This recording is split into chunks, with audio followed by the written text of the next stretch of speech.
আজি সাধুমালাত জাতকৰ সাধু এটা লৈ আহিছোঁ। সাধুটোৰ নাম অহংকাৰৰ পৰিণাম। এখন হাবিত মন্দমতি নামৰ এটা সিংহ আছিল। আমি সকলোৱে জানো সিংহ মাংসভোজী প্ৰাণী। মন্দমতিয়েও কি কৰিছিলে, বনৰ আন যিবিলাক তৃণভোজী প্ৰাণী আছিল সেইবিলাক বধ কৰি নিজৰ পেট প্ৰৱৰ্তাইছিল। এদিন তেনেদৰে যাওঁতে মন্দমতিয়ে এটা বনৰীয়া মহ দেখা পালে আৰু সি তাকে বধ কৰি তাৰ বচা বচা ভাল মাংসখিনি খাই বাকীখিনি তাতে এৰি সি নিজৰ বাটত বাট বুলিলে। এই গোটেই ঘটনাটো হাবিত থকা শিয়াল এটাই মনে মনে চাই আছিল। সি ভাবিলে, মই যদি এনেকুৱা এটা সিংহৰ লগত থাকিব পাৰোঁ তেনেহ'লে মোৰতো চিন্তাই নাই। সিটো জন্তু এটা বধ কৰি অলপহে মাংস খায়, বাকীখিনিতো মোৰেই ভোজ হ'ব। গতিকে মই মন্দমতিৰ লগত বন্ধুত্ব কৰাই ভাল। সেই বুলি ভাবি সি লৰালৰিকৈ আহি মন্দমতিক ভৰিত পৰি দিলে। ক'লে, মহাৰাজ, মোৰ কি ভাগ্য, আজি আপোনাৰ দৰ্শন লাভ কৰিলোঁ।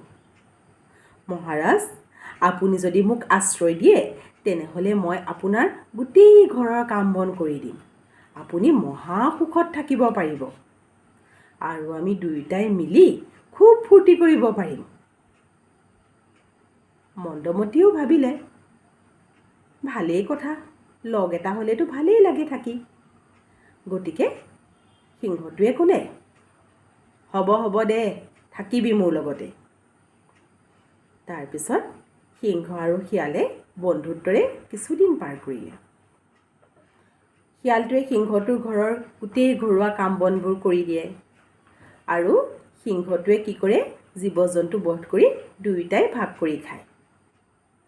সিংহটোৱে কয় যে তই পাহাৰৰ ওপৰৰ পৰা চাবি, তোৰ কোনটো জন্তু খাবলৈ মন যায় মই তাকেই বধ কৰিম।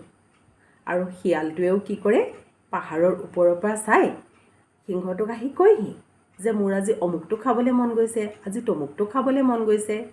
আৰু সিংহটোৱেও তাৰ কথামতে সেই জন্তুটোকে বধ কৰি দুয়োটাই খায়।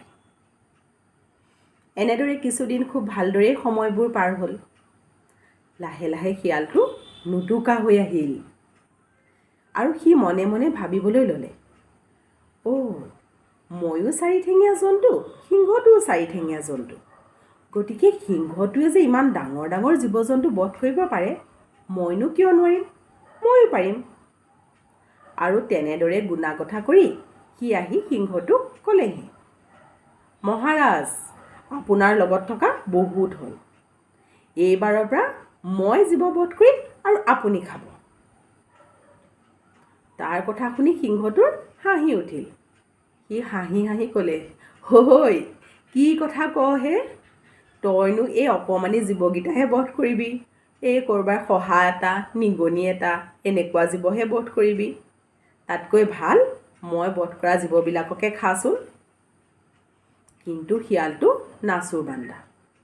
সি ক'লে যে আপুনিও চাৰিঠেঙীয়া জন্তু, ময়ো চাৰিঠেঙীয়া জন্তু। গতিকে আপুনি চাওক মই কেনেকৈ আপোনাৰ দৰে জন্তু বধ কৰি আপোনাক খুৱাওঁ।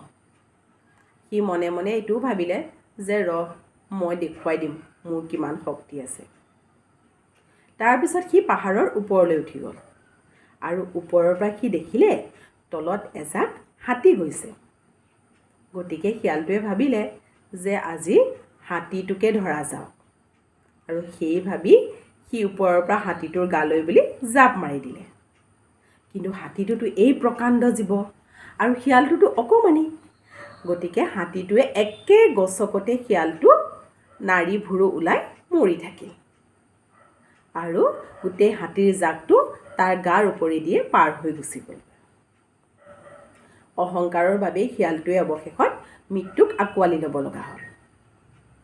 সাধুটোৰ পৰা আমি কি শিকিলোঁ, যে অহংকাৰৰ পৰিণাম সদায় ভয়াৱহই হয় আৰু আমি সদায় নিজৰ শক্তি সামৰ্থ্য চাইহে কাম কৰিব লাগে। আনৰ লগত তুলনা কৰি কোনো কাম কৰিব নালাগে। সাধুটো কেনে লাগিল জনাবা বুলি আশা ৰাখিলোঁ। ধন্যবাদ।